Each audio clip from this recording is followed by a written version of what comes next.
सर्वे भद्राणि पश्यन्तु मा कश्चित् दुःखभाग् भवेत्। ॐ शान्ति ॐ शान्ति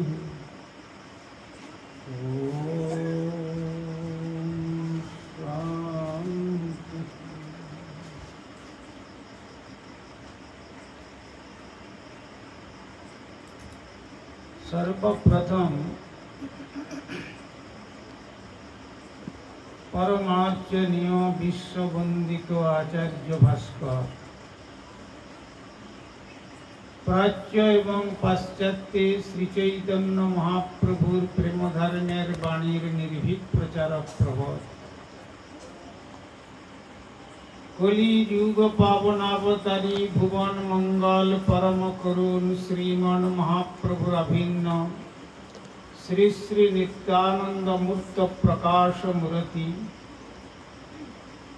जिन जगद्गुरु जुगाचार्य श्रील प्रभुपाद भक्ति सिद्धांत सरस्वती गोस्वामी ठाकुरे अनुकंपित जनेर अन्यतम श्रेष्ठ कृपा भाजन परमाराध्य श्री गुरुपाद पद्म ओं विष्णुपाद परिव्राजकाचार्य वर्य त्रिदंडी स्वामी श्री श्रीमद भक्ति कुमुद संत गोस्वामी ठाकुरेर रातुल चरणे असंख्य साष्टांग दंडवत प्रणति जानिए तार अहैतुकी कृपा आशीर्वाद प्रार्थना करी। तदनंतर सपार्षद परम गुरुदेव श्रील प्रभुपाद भक्ति सिद्धांत सरस्वती गोस्वामी ठाकुरेर श्रीचरण कमले अनुरूप दंडवत प्रणति जानिए कृपा प्रार्थना अभिमुखे मंचे समासीन श्री गुरुपाद पद्मेर अत्यंत प्रिय भाजन तथा ज्येष्ठ सतीर्थ एवं शिक्षा गुरु श्रीमद भक्तजन प्रभुर पाद पद्म वंदना करी। उपस्थित वैष्णव वृंद समुपस्थित मातृमंडली सकल के जानाई सादर यथायोग्य वैष्णव अभिनंदन। श्री श्री गुरु गौरांगेर कृपावलम्बने आज आमरा स्नेहेर अपरेश एवं बंदनार बाड़ीते आश्रमे बोलते गेले सान्ध्यकालीन अनुष्ठाने किछु भागवती कथा श्रवण एवं कीर्तनेते अंशग्रहण करबार संकल्प निये एतावत् काल पर्यन्त विभिन्न भक्ति महोदयगणेर श्रीमुख थेके आमादेर भागवती कथा श्रवणेर सौभाग्य हयेछिल। श्रीमद् भागवते वर्णना करा हयेछे एतावत् जन्म साफल्यम देहिनां इह देहिषु प्राणैर अर्थैर धिया वाचा श्रेय आचरणम सदा। এই যে আমাদের শ্রীপাদ ভক্তজন প্রভু বললেন 84 লক্ষ জনি পরিভ্রমণ করে আমাদের এই দুর্লভ মনুষ্য জন্ম আমরা লাভ করেছি, এর সফলতা কোথায়? শ্রীমদ্ ভাগবত তার সফলতার দিকে আকর্ষণ করে আমাদের জানাচ্ছেন এতাবৎ জন্ম সাফল্যম দেহিনাম ইহ দেহিষু। আমাদের জন্মের সফলতা এই দেহের মধ্যে যিনি দেহি আছেন যতদিন তিনি অবস্থান করবেন प्राणेर अर्थेर धिया बाचा प्राणटाके তার চরণে অর্পণ করতে হবে, বিত্তকে তার চরণে অর্পণ করতে হবে, বুদ্ধিকে তার চরণে অর্পণ করতে হবে, আর বাক্যকে তার চরণে উৎসর্গ করতে হবে। সেই কার চরণে? শ্রেয় চরণম সদা। শ্রেয় বস্তু যে ভগবান, প্রেয় বস্তুর জন্য নয়। প্রেয় হচ্ছে আমাদের ইন্দ্রিয়ের যে সমস্ত সুখদায়ক বস্তু, তাকে বলা হয় প্রেয়। আর ইন্দ্রিয়াতীত বস্তু, যিনি অদক্ষজ বস্তু, অপ্রাকৃত বস্তু, তিনি হচ্ছেন শ্রী ভগবান। সেই শ্রী ভগবানকে সুখ দেওয়াই হলো এই দুর্লভ মনুষ্য জীবনের সার্থকতা। এই মনুষ্য জীবনেই শ্রী ভগবানের পাদ পদ্ম লাভ করা যায়। আবার এই মনুষ্য জীবনেই ভগবানের পাদ পদ্ম ভজন না করে নরকের অতল তলে তলিয়ে যাওয়া যায়। কিন্তু এই সংসারটা হচ্ছে, আমাদের প্রবোধানন্দ সরস্বতী চরণ বললেন, সংসার দুঃখ জলধৌ। সংসারটা হচ্ছে দুঃখের সমুদ্র। টপ টু বটম, মানে এ টু জেড যদি জিজ্ঞাসা করা হয় কোন ব্যক্তিকে, আপনি সুখী আছেন, সে তার দুঃখের কথাই বলবে। বলবে যে আমার মতো দুঃখী আর এই জগতের কেউ নাই। একটা লেম্যান গাছের তলায় বসে আছে, সারাদিন ভিক্ষা করে, ভিক্ষার ঝুলিতে সামান্য এক মুষ্টি চাল রয়েছে, তার থেকে আরম্ভ করে সেই ওয়ার্ল্ডের richest of the man of the world, সেই রকি হুইলার থেকে আরম্ভ করে, আর আপনাদের ভারতবর্ষের টাটা বিড়লা থেকে আরম্ভ করে যাকেই জিজ্ঞাসা করুন না কেন, তারা তার দুঃখের কথাই বলবে। আমরা মনে করি হয়তো যারা ধনবান ব্যক্তি, বিত্তশালী ব্যক্তি, তারা সুখী। তাদের যদি জিজ্ঞাসা করেন, তারা তাদের যে মনের দুঃখের কথা বলবে, যখন গাছের তলায় যিনি আছেন তিনি বলবেন, বাবা তার থেকে বরং আমি সুখে আছি। কেন? উপনিষদ বলেছেন, নাল্পে সুখমস্তি যদ্বৈ ভূমা তৎসুখম। যেখানে অল্প, যেখানে ক্ষুদ্র, যেখানে সীমিত, ওখানে কোনো সুখ নাই। যেখানে বিরাট, যেখানে অসীম, যেখানে অমৃত, যেখানে অনন্ত, তার পাদ পদ্মেই সুখ। যদ্বৈ ভূমা তৎসুখম। তাই সেই সম্পদ লাভ করতে গেলে এই জগতের মধ্যে অভিনিবিষ্ট থেকে কখনো সেই সম্পদ লাভ করা যায় না। এই জগতের প্রতি যত আমাদের অনুরাগ বাড়বে, তত অধিক আমাকে দুঃখ পেতে হবে। আর এই জগৎ থেকে যত আমার বিরাগ আসবে, ততই আমি আমার নিজের জীবনকে সুখী করতে পারব।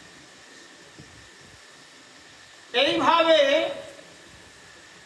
বিরাগ ভাজন হয়ে যখন ভগবানের চরণে আমরা নিজেদেরকে সম্পূর্ণ সমর্পণ করতে পারব, তিনি একমাত্র বলতে পারেন, আত্মনিবেদন তুয়া পদে করি হইনু পরম সুখী, দুঃখ দূরে গেল চিন্তা না রহিল চৌদিকে আনন্দ দেখি।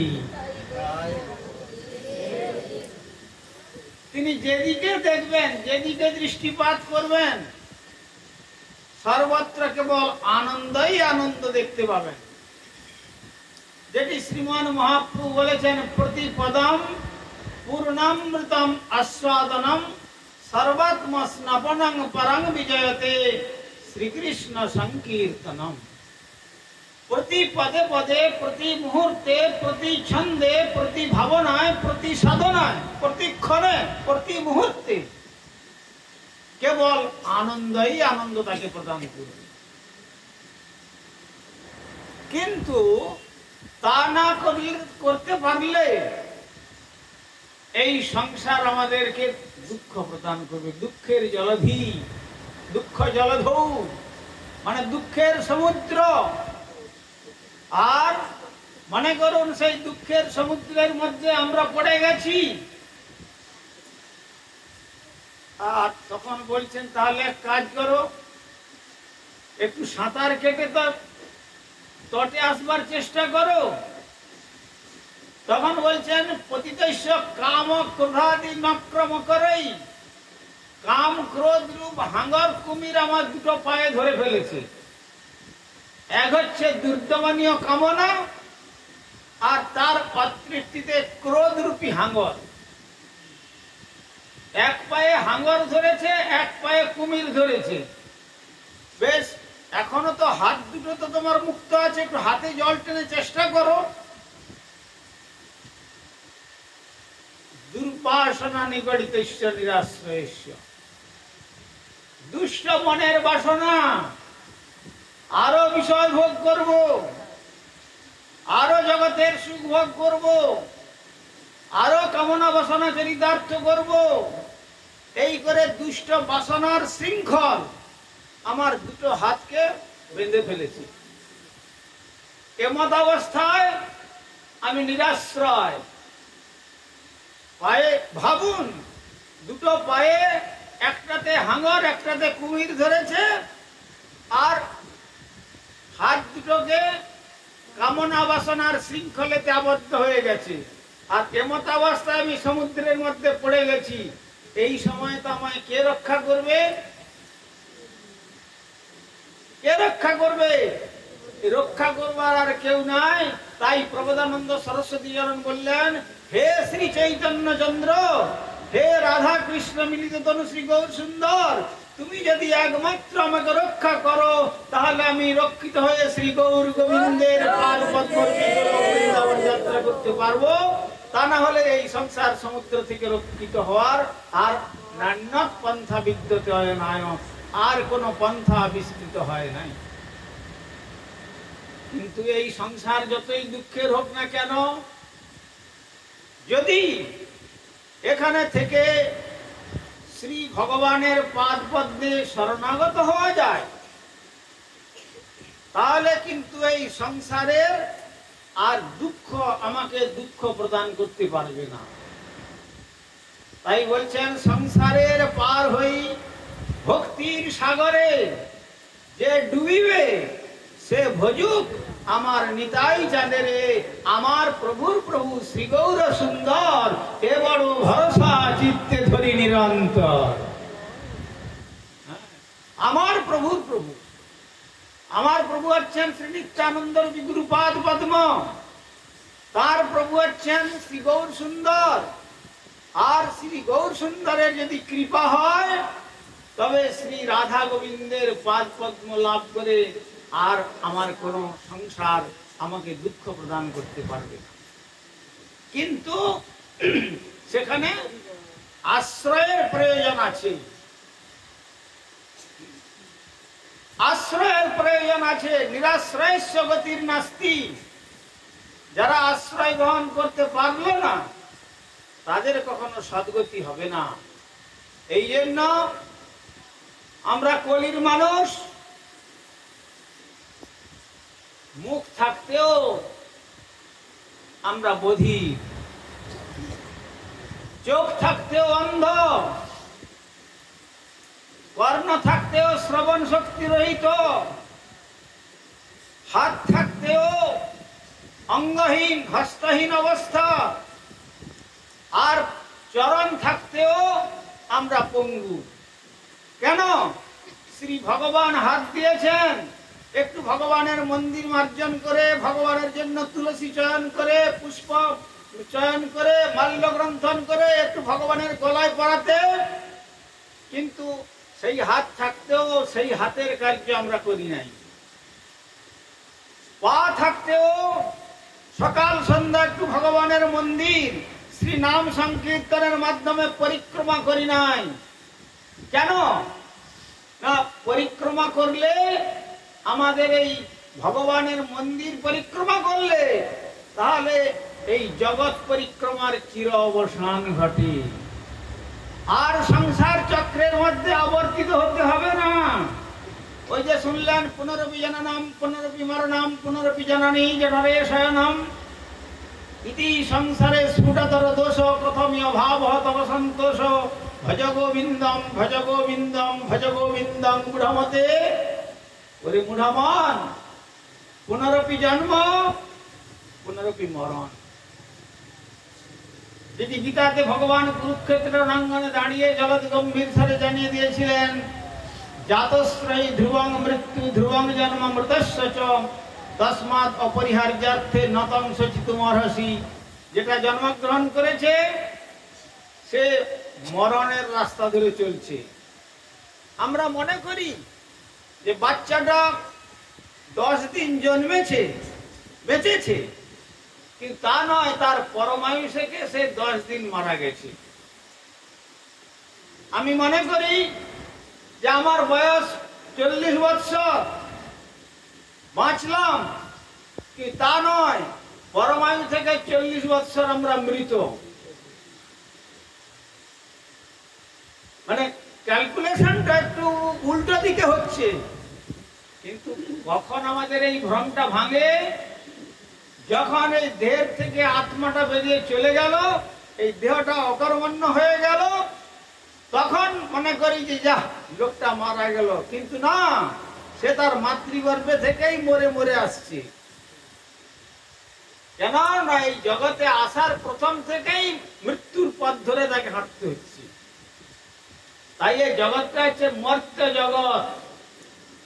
যদিও বিশ্বকবি রবীন্দ্রনাথ জানিয়েছিলেন, মরিতে চাই না আমি এ সুন্দর ভুবনে, আমি মরতে চাই না এত সুন্দর ভুবনে।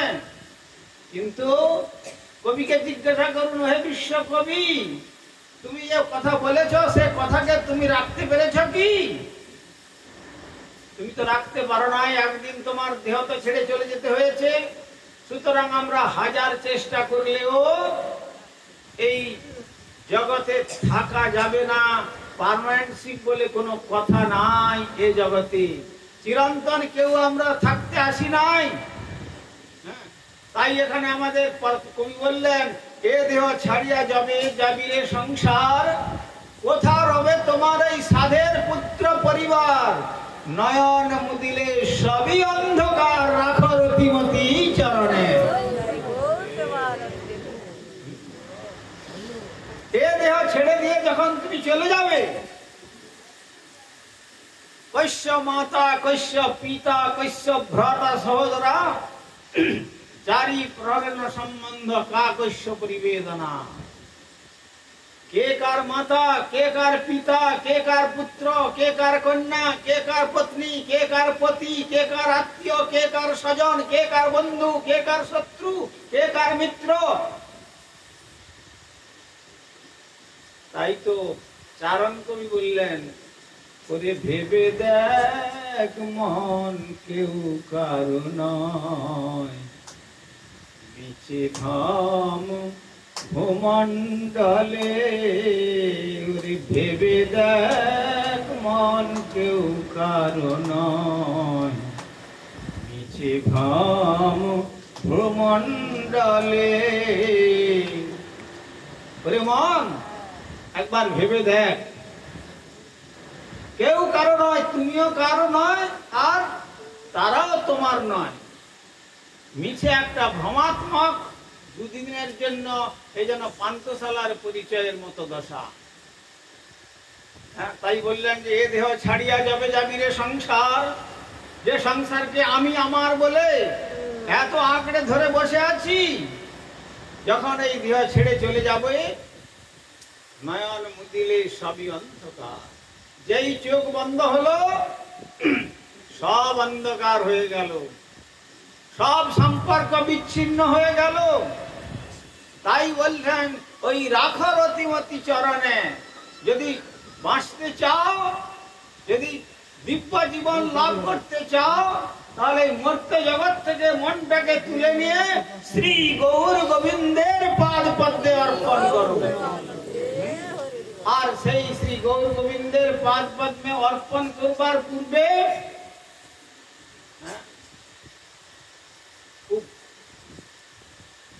সংসার যে সমুদ্রের কথা শুনলেন, এ তো অতল, তার পারাবার নির্ণয় করা কঠিন, জলের পরিমাপ করা কঠিন। এমত অবস্থায় সেইখানে যদি ডুবে যায়, কে রক্ষা করবে? রক্ষা হওয়ার কোন রাস্তা আছে? যেমন ধরুন, কোথায় সেই গঙ্গোত্রী গোমুখ, আর কোথায় আপনাদের এখানে এই সাগর সঙ্গম, গঙ্গা সাগর। সেই হরিদ্বারে দেখবেন ব্রহ্মকুণ্ডে যারা স্নান করছেন, সরকার সেখানে খুব শক্ত চেন, একবারে কংক্রিট দিয়ে জাম করে রেখেছেন।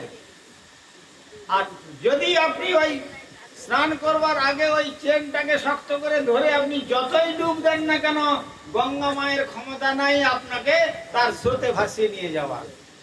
তেমনি এই যে সংসার সমুদ্রের স্রোতে যে আমরা ভেসে যাচ্ছি, কে আমাদের আশ্রয় দেবেন? গুরু বস্তু, গুরু পাদ পদ্মরূপী ভারী বস্তু আমাদের আশ্রয় দেবেন।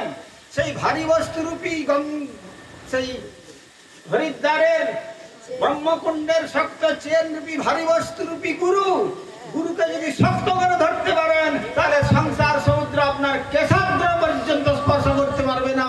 আপনি অনায়াসে গঙ্গায় স্নান করে সেই স্নানের পবিত্রতা লাভ করতে পারবেন। তাই কিন্তু আবার দেখবেন হিমালয়ের পাহাড় থেকে বড় বড় বন্য হস্তি, ভগবানের সৃষ্ট যে বিরাট জন্তু, সে এত বড় জন্তু ওই স্রোতের মধ্যে যখন পড়ে যায়, সে কিন্তু আর নিজেকে বাঁচাতে পারে না। ওই স্রোতের মধ্যে হাবুডুবু খেতে খেতে খেতে খেতে শেষ পর্যন্ত প্রাণ চলে যায়। তো তুমি যত বড়ই ব্রাহ্মণ হও, ক্ষত্রিয় হও, বৈশ্য হও, শূদ্র হও, ব্রহ্মচারী হও, গৃহস্থ হও, বানপ্রস্থ হও, বা সন্ন্যাসী হও, ব্রহ্মচারী হও, বা বৈজ্ঞানিক হও, বা দার্শনিক হও, বা জগতের কাছে সর্বশ্রেষ্ঠ, বিশ্বের মধ্যে সর্বশ্রেষ্ঠ ধনবান ব্যক্তিরূপী ভারী বস্তু হও না কেন, ওই সমুদ্রের স্রোতের মধ্যে পড়লে তোমার সব শেষ হয়ে যাবে। কিন্তু যদি শক্ত করে ধরতে পারো, তাহলে যেমন তুমি টিকে যাবে, বেঁচে যাবে, তেমনি আমাদেরকেও সেই ভারী বস্তুর আশ্রয় যদি আমরা গ্রহণ করি।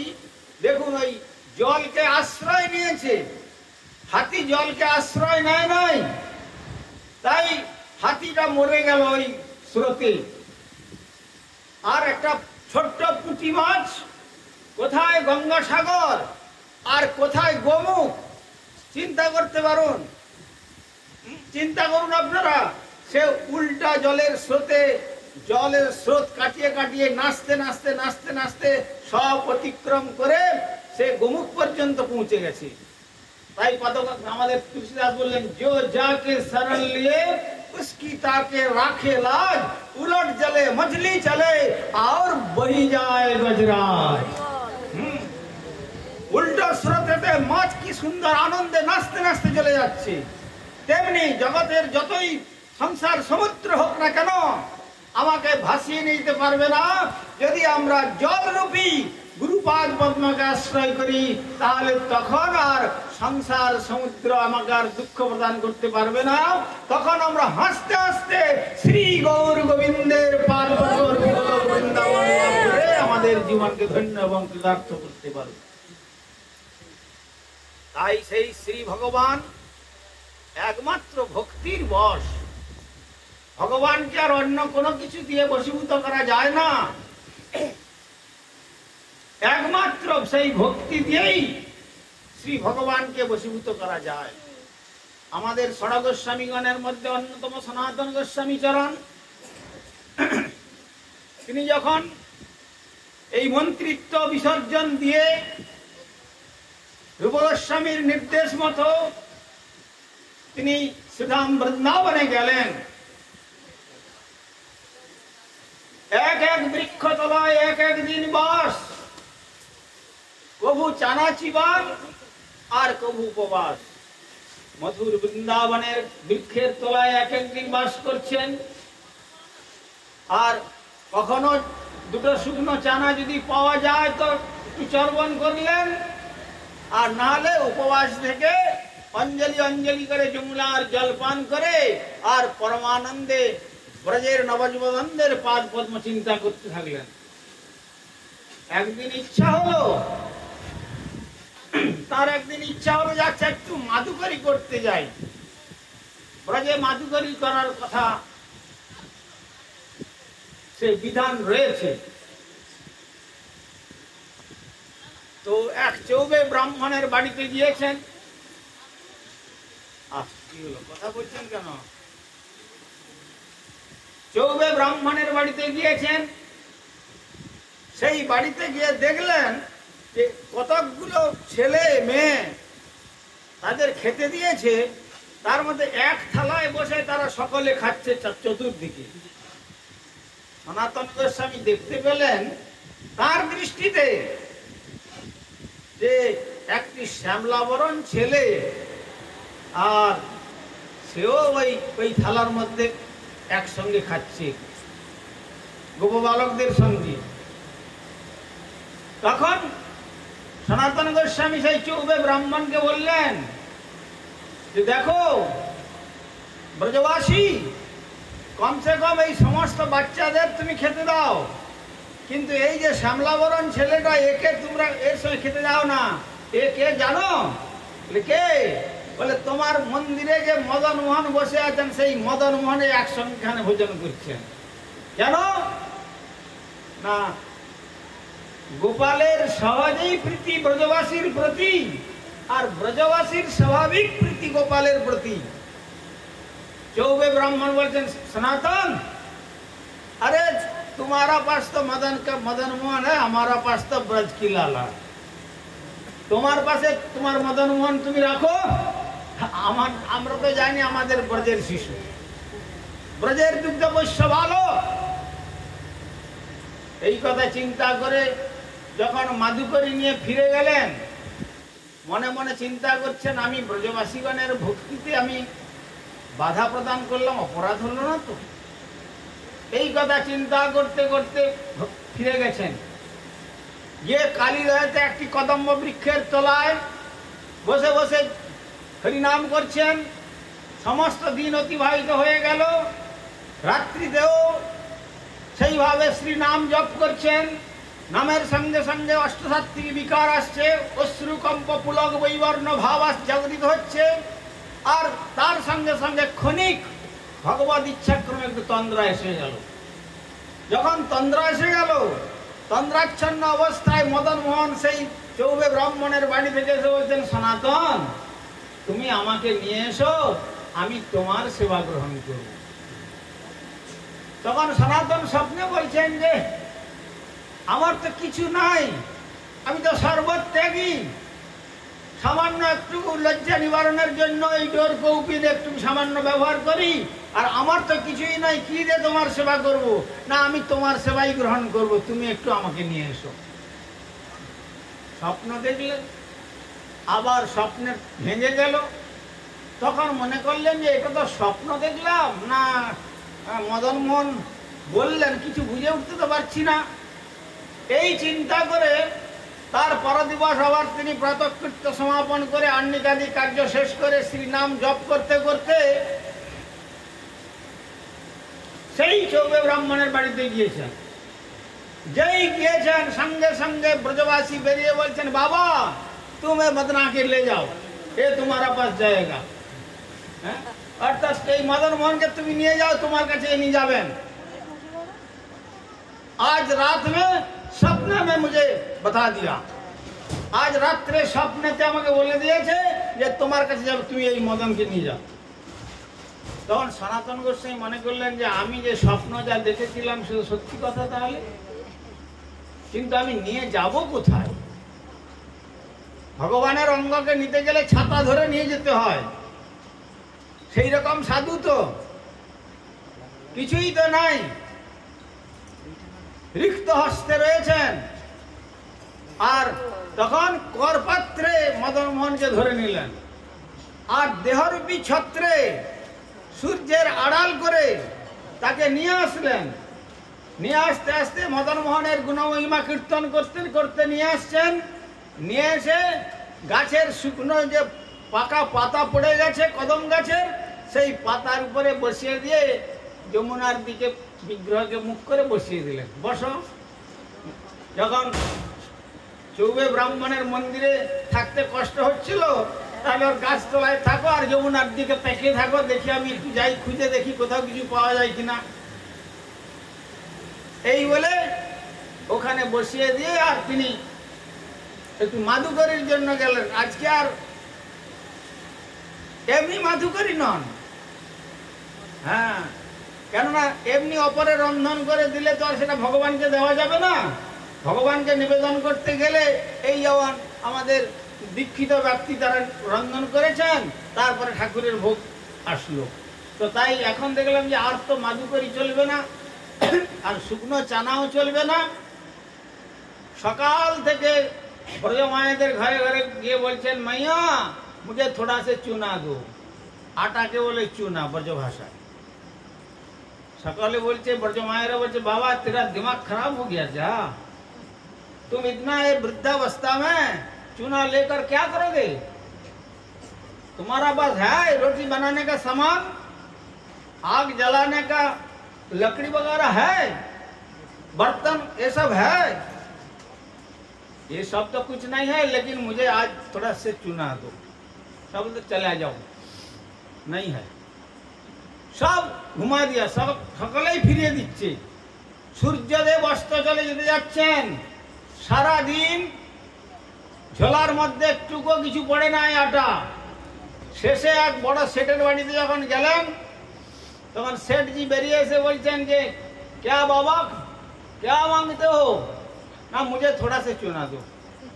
তো সেটজি মনে করলো যে বাবাজির তার একটু দরকার আছে মনে হয়, সারাদিন খুব পরিশ্রান্ত দেখে মনে হচ্ছে, দেওয়া যাক। কিছুটা আটা নিয়ে এসে যখন তার ঝোলায় দিয়ে দিলেন, এবার আটা পেয়ে চিন্তা করলেন যে আমি একে আটাটাকে বানাবো কি করে রুটি। আমার তো না আছে চুলা, না আছে কাঠ, না আছে আগুন, না আছে তাওয়া, না আছে বেলনি, আর না আছে কোনো বাসন যে মাখবো। তখন আস্তে আস্তে দেখলেন যে যমুনার জল তো আছে, যমুনার জল দিয়ে যেটুকু পেয়েছিলেন সেই ব্রজের সেই যে আটা তাকে মাখলেন। মাখার পরে দেখলেন যে প্রখর শীতের মধ্যে ব্রজবাসী ছেলে মেয়েরা কান্ডা জেলে আর ওই আগুন জেলে নিজেদের হাত পাকে গরম করছে। তখন ওই তার মধ্যে ওই যে ডেলাটা করেছিলেন ওইটা ঢুকিয়ে দিলেন সেই আগুনে। ভগবানকে কিন্তু পোড়া জিনিস দেওয়া নিষেধ। পোড়া জিনিস যদি দেওয়া হয় তাহলে কপাল পড়ে যায়, কিন্তু ভাগ্য খারাপ হয়। কখনো কেউ দগ্ধ জিনিস দেবেন না। কিন্তু সনাতন গোস্বামী কি করলেন, ওইটা পুড়লেন ওখানে। পোড়াতে ব্রজ ভাষায় তাকে বলে লিপ্টি। তারপরে যখন পোড়া হয়ে গেল, তখন তাকে যমুনার জলে ভালো করে পোড়া জিনিসগুলোকে ধুয়ে পরিষ্কার করে, আর সন্ধ্যার সময় ফিরে এসে বলছেন, কেমন মন্দিরে থাকতে ভালো লাগছিল না? না না, বেশ সারাদিন কেমন যমুনার দিকে তাকিয়ে বসে আছো, এই নাও খাও, এইটা পাওয়া গেছে আজ। এই বলে আর একটা গাছের পাকা পাতার উপরে দিয়ে বললেন খাও। আর সঙ্গে সঙ্গে মদন মোহন কি করলেন, হাত দিয়ে তুলে আর ওই লিট্টিটাকে মুখে নিয়ে চর্বণ করছেন। আর একটুখানি চর্বণ করতে করতে যেন মুখটা বিদীর্ণ করে বলছেন, সনাতন হ্যাঁ বলো, তুমি লবণ দিয়েছ, আর কিছু হোক আর না হোক অন্তত একটু লবণ মিলিয়ে দাও। তুলসীদাস বলছেন, হরি ভগতি বিহীন ভজন कैसे, नमक विहीन বহু বহু ব্যঞ্জন জয়সে। বলছে ভক্তিবিহীন সাধন কিরকম না, বহু ব্যঞ্জন রান্না করেছেন, সমস্ত মশলা মশলাপত্র দিয়ে, কিন্তু লবণ দেননি। মায়েরা বুঝতে পারবেন ভালো রকম, তার স্বাদ আসবে কি? আসবে না। তেমনি আজ মদন মোহন বলছেন অন্তত আর কিছু না দাও, একটু লবণ অন্তত মিলিয়ে দাও। বিনা লবণে দিয়েছ। তখন সনাতন গোস্বামী বলছেন, দেখো তুমি ছিলে চৌবে ব্রাহ্মণের ঘরে, আর এখানে গাছ তলায় আমার কাছে এসেছো। আমি এক এক গাছের তলায় একদিন থাকি। আজ চাইবে লবণ, কাল চাইবে দুধ, তারপরের দিন চাইবে ক্ষীর, তারপরের দিন চাইবে রাবড়ি, তারপরের দিন চাইবে পেড়া, তারপরের দিন চাইবে আরো কিছু। এসব আমার কাছে কিছু নেই বাবা, চলো তুমি যেখানকার ঠাকুর সেখানে তোমাকে দিয়ে আসি। তখন সঙ্গে সঙ্গে মদন মোহন তার হাত দুটো ধরে বলছেন, সনাতন তুমি আমাকে তাড়িয়ে দিও না, তোমার ওই আলবান দ্রব্যই আমি পরম তৃপ্তির সহিত ভোজন করলাম। যা আনন্দ পাচ্ছি, ইতপূর্বে আমি এত অমৃত কখনো আস্বাদন করি নাই। তাহলে কি আস্বাদন করছেন ভগবান? ভগবান ভক্তের ভক্তি আস্বাদন করেন, আর সেই ভগবানের দরজায় ভক্তি নিয়ে যায়। ভক্তির এবৈরং নয়তি, ভগবানের দরজায় ভক্তি নিয়ে যাবে। ভক্তির এবৈরং দর্শয়তি, ভক্তি ভগবানকে দর্শন করাবে। ভক্তির এব ভূয়সী, ভক্তি একমাত্র প্রশংসনীয়। তাই আমরা যে যেখানেই থাকি না কেন, সর্বেন্দ্রিয়ে কৃষ্ণানুশীলন করাটাই হচ্ছে ভক্তি। আমাদের উপগোস্বামীপাদ বলেছেন, অন্নাভিলাষিতা শূন্যম জ্ঞান কর্মা জনাবৃতম আনুকূল্যেন কৃষ্ণানুশীলনম ভক্তির উত্তমা। অন্নাভিলাষিতা শূন্যম, তার আগে বলেছেন সর্বোপাধি বিনির্মুক্তম তৎপরত্বেন নির্মলম হৃষিকেন হৃষিকেশ সেবনম ভক্তির উচ্চতি। সর্বোপাধি বিনির্মুক্তম, আমি পণ্ডিত নয়, আমি বৈজ্ঞানিক নয়, আমি দার্শনিক নয়, আমি ব্রাহ্মণ নয়, আমি ক্ষত্রিয় নয়, আমি নারী নয়, আমি পুরুষ নয়। তাহলে তুমি কে? এগুলো সব উপাধি। যতক্ষণ পর্যন্ত এই উপাধি আমাদেরকে আকর্ষণ করে বসে থাকবে, আমাদের পরম গুরুদেব ছিল প্রভুপাদ বললেন, যতক্ষণ পর্যন্ত ব্যাঙের বাচ্চার লেজ আছে ততক্ষণ পর্যন্ত জলের মধ্যেই থাকবে। আর লেজ যখন খসে যাবে তখন জলেও থাকতে পারে, আবার স্থলেও থাকতে পারে। তেমনি আমাদের উপাধিরূপী লেজ যতক্ষণ থাকবে ততক্ষণ ওই সংসার সমুদ্রে হাবুডুবু খেতে হবে। আর ওই উপাধি যখন বিনির্মুক্ত হয়ে গিয়ে শ্রী গৌর গোবিন্দের পবিত্র নাম আমরা কীর্তন করতে পারবো, তখন অনায়াসে সংসার সমুদ্রকে অতিক্রম করে শ্রী ভগবত ধাম লাভ করে আমাদের দিব্য জীবনে ফিরে গিয়ে আমাদের দুর্লভ মনুষ্য জন্মকে সার্থক করতে পারবো। তাই এই জগৎ ছেড়ে আমাদের সকলকেই চলে যেতে হবে। থাকা এখানে যাবে না, পার্মানেন্টশিপ বলে কোনো কথা নাই। This cosmic manifestation is the temporary and transitory. দুদিনের জন্য এই জগতে আমরা এসেছি, সুতরাং থাকা যখন যাবে না, কি নিয়ে যাবেন সঙ্গে? এই প্রসাদ না, প্রভিডেন্ট ফান্ড না, ব্যাংক ব্যালেন্স না, আর কিছু সন্তান সন্ততি, প্রাণপ্রিয় পত্নী বা প্রাণপ্রিয় পুত্র কন্যা? বলতে না, কিছুই সঙ্গে তুমি নিয়ে যেতে পারবে না। তাই যখন কিছুই সঙ্গে নিয়ে যেতে পারা যাবে না, তাহলে কি আমরা নিয়ে যাব? যদি ঈশ্বরের চরণে যদি আমরা ভক্তি অর্পণ করতে পারি আশ্রয় নিয়ে, তাহলে কি হবে? ভগবান সর্বক্ষণ আমাদের সামনে থাকবেন, আর তিনি আমাদেরকে আকর্ষণ করে ইহলোক ছাড়িয়ে পরলোক ছাড়িয়ে প্রকৃতির পরপারে ব্রহ্মাণ্ডের পরপারে সেই গোলক বৃন্দাবন শ্রী রাধা গোবিন্দের পাদ পদ্মে তিনি পৌঁছে নিত্যকালের জন্য নিত্য সেবায় আমাদের নিয়োজিত করতে পারবেন। তাই যে কথা শুনলেন আমাদের ভক্তবাবু বললেন, জীবের স্বরূপ মহাপ্রভু বললেন সনাতন গোস্বামীকে কৃষ্ণের নিত্য দাস, ইটার্নাল সার্ভিটারশিপ, ইটার্নাল সার্ভিটার। এই যে নিত্য সেবা প্রবৃত্তি, নিত্য সেবক, অনিত্য সেবক নয়, নিত্য সেবক। তাই নিত্য কালের জন্য তার পাদ পদ্মে আমাদের পৌঁছে যেতে হবে। সেইটাই প্রকৃতপক্ষে আমাদের গৃহ, সেইটি আমাদের আদি বাসস্থান। এ ভাড়া বাড়িতে দুদিনের জন্য আসা, কখন বলবে বাড়ি ভ্যাকেট করুন তার কোনো ভরসা নেই। তাই আমাদের প্রভুপাদ বলতেন, back to god and back to home, this is the message of Shri Gaudiya Math or Shri Chaitanya philosophy. Chaitanya দর্শনের এইটাই কথা। গৌড়ীয় মঠে এটাই কথা, ফিরে চলো মন আপন ঘরে, যদ্গত্বা ননিবর্তন্তে তদ্ধাম পরমং মম, যেখানে গেলে পর আর ফিরে আসতে হয় না, সেইটাই হলো আমাদের গৃহ। সেটি কোথায় না ভগবত ধাম। তাই ভগবানের কাছে যাওয়ার জন্যই সাধু গুরু বৈষ্ণবগণ চিৎকার করে বলেন যে ওঠরে ওঠরে ভাই, আর তো সময় নাই, কৃষ্ণ নাম বলো উচ্চৈশ্বরে, যে যেখানেই থাকুন না কেন আর সময় নেই, কখন কোন মুহূর্তে চলে যেতে হবে। আজ বা 100 বর্ষে অবশ্য মরণ নিশ্চিন্ত না থেকো ভাই, আজ হোক বা 100 বর্ষ পরে হোক, মৃত্যুর বই প্রেরণাং ধ্রুব, আজ হোক আর 100 বর্ষ পরে মৃত্যু অবধারিত।